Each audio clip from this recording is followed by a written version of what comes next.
Wilson Morales from Black Room TV. Hello, Javier. How's it going? Hello, Wilson. How are you? Good. A lot has happened since he started shooting this and started promoting it. We're here now. Let's take me back to obviously, you've worked with Ryan before, but when you get a script or somebody talks to you about a project, what goes into saying yes to taking you on the road? This case was different because it's a TV show, and I haven't been in a TV show since I was 16 years old in Spain. So I didn't really actually get more than the pilot, and which I was briefly in a couple of scenes. And I didn't know much about the case at all because in Spain it wasn't that big of an event like in States was. So Ryan talked to me, and funny enough, I called Ryan after watching Dahmer back in the day and said, "Man, I loved it, and I wish I could do something like this with you someday.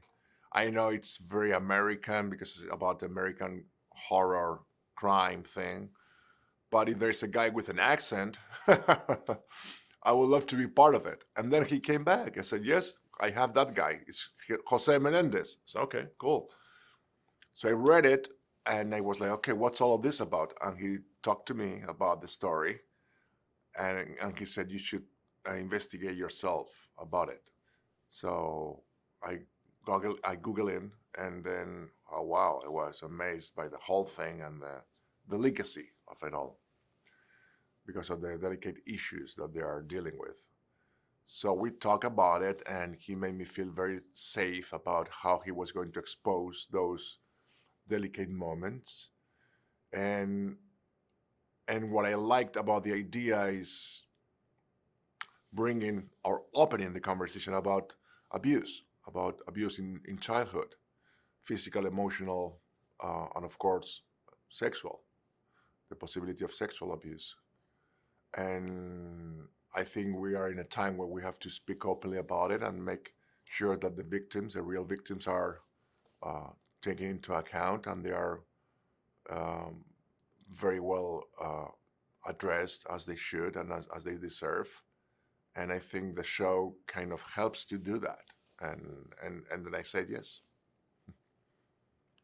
Outside of the script and the research that you do, how did you want to play him so that way you're comfortable playing him? I know there's what Ryan wants to envision, but then when you come on a role, you've got experience taking other roles, but did you want to add any layers to your, to what you've done on your as well?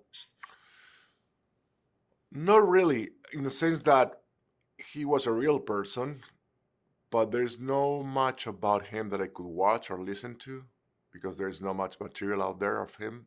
Just a couple of videos where he was able to say a couple of lines. I mean, a couple of lines.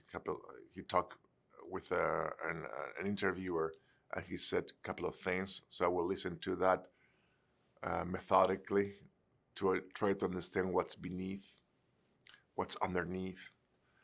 But what I did was to read as much as I could about the case and then follow the scripts. Because in a way, not in a way, obviously what Ian Brennan and Ryan Murphy did was a thorough investigation for years. So they did the job. I have to just trust on them, on their knowledge, which was huge, and on the talent that they both have, sorry, on putting into the dialogue a lot of layers. And what I did was to just play the role as it was written. And the challenge and the good thing and the fun thing to do is to portray a man who we don't know as an audience if he is guilty or not of what he's accused of, because nobody knows. The kids say one thing, but we don't have the version of the parents because we cannot listen to them. So in order to play Jose, you as an actor have to be in the middle, in a place in the middle where it could be that he did those things and it could be that he didn't. And that's challenging to play him in that thin line But that's also the fun part, because you are not entirely one thing or the other. When this thing first happened, obviously there wasn't as much technology and social media back then that, the kids were guilty and that was it. Murder is murder. Now that, we have all the stuff in between us, where there's more research, people talk to, and no research that Ryan's done, you see the complexities with everybody involved.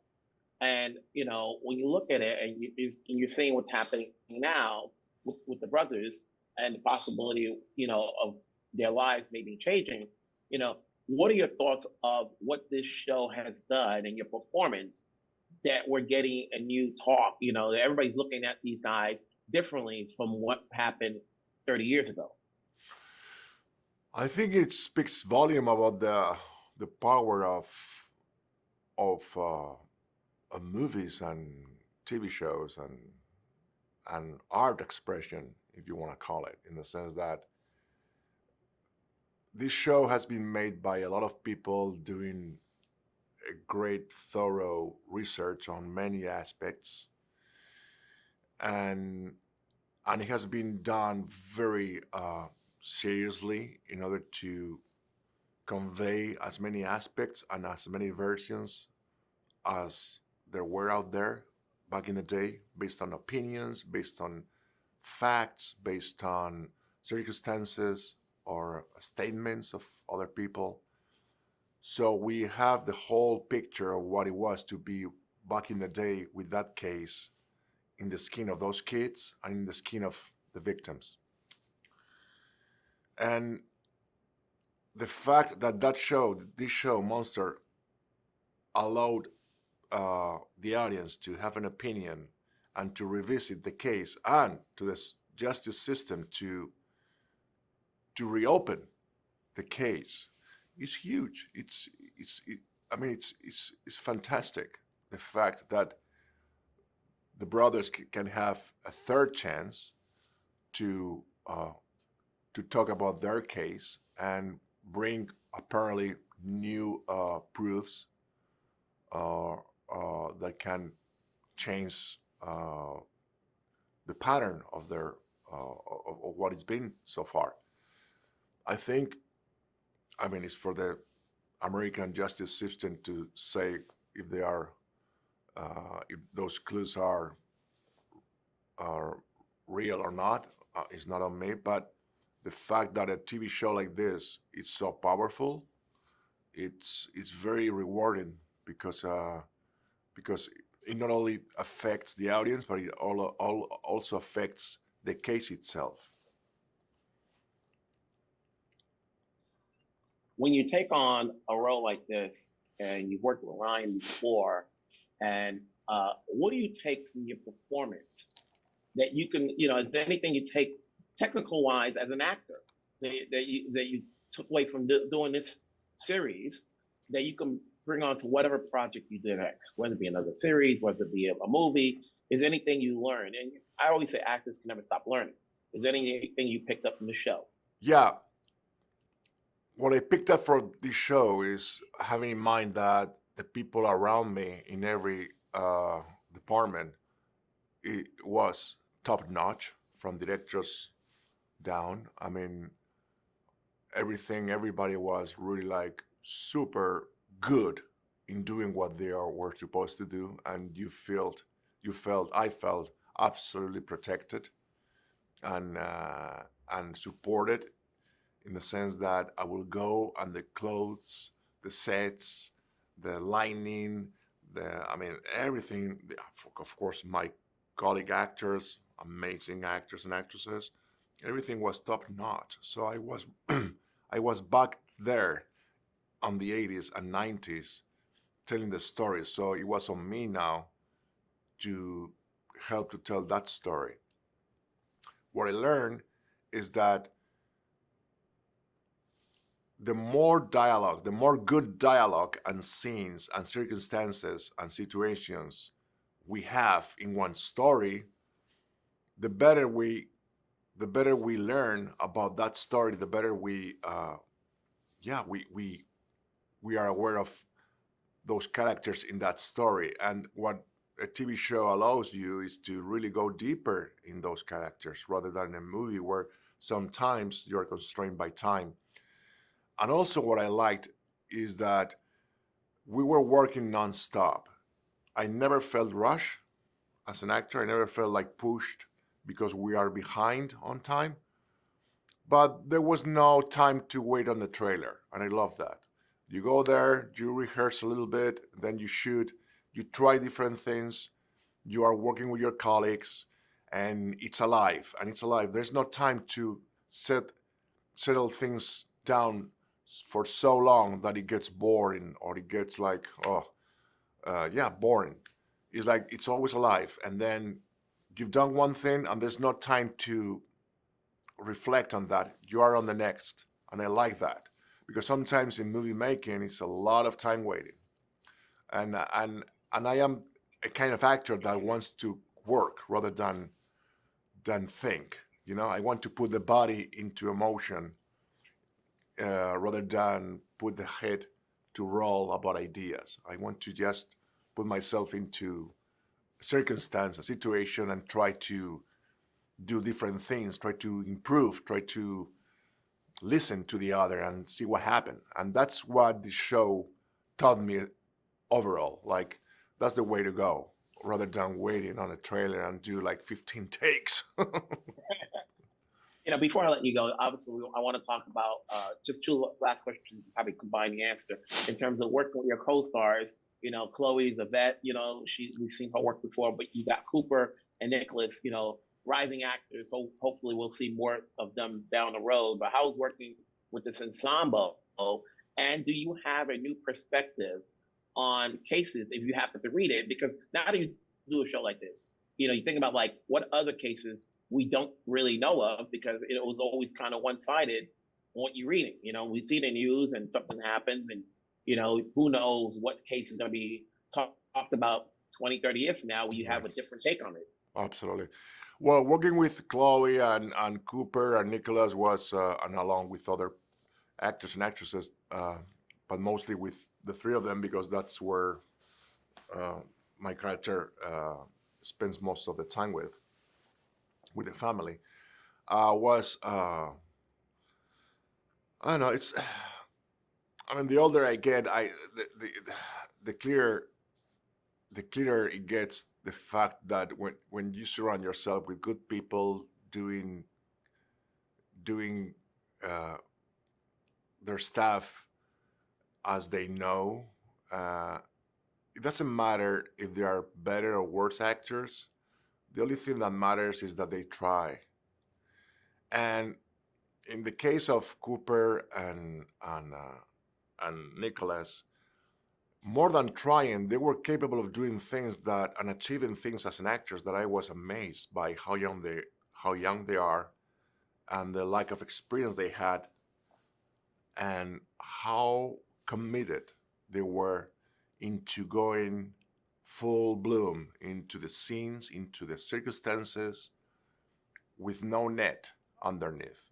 And the first time I saw that, I was like, okay, guys, take care of yourselves. You have to be aware that you have to hold the show in your shoulders. It's on you, and you have to be there for 6 months. So you have to survive to this. And we sit down and we talk about it. And what we did, and Chloe as well, is to protect ourselves with love, with tenderness, with humor, with lightness, so we can jump into the drama and go back to what we really are as human beings, rather than being in those state of minds and broken souls for the whole day. Because I don't think that makes the performance better. And I think that's the only thing that we could bring into the kitchen for them to cook, as they say. And about the case, well, this is a very complicated case, and you never know what's hiding behind it. what I like about this is the complexity of it all. It's like it's not that easy. It's not evil versus good. It's like there's something in between that is more complicated than that, the gray area where we have to pay attention to without forgetting that they are human beings, and the horror that has happened towards the parents because they were brutally killed, and also towards the children has been done by people. People have suffered abuse, physical, emotional, psychological, maybe sexual abuse, and how much that is, how important that is for us to learn and be aware of treating our children in a way that we have to really understand how precious childhood is. Because if we don't pay attention to that and we don't treat them as they deserve, with love and support, that pain can cause a lot of harm through generations to come. And that's a very important thing in this case, I would say. Javier, congrats on your performance. Thank you. Looking forward to seeing F1, something totally different, Yeah. something fun. In the meantime, keep talking about this. We'll see you down the road. Take care. Thank you.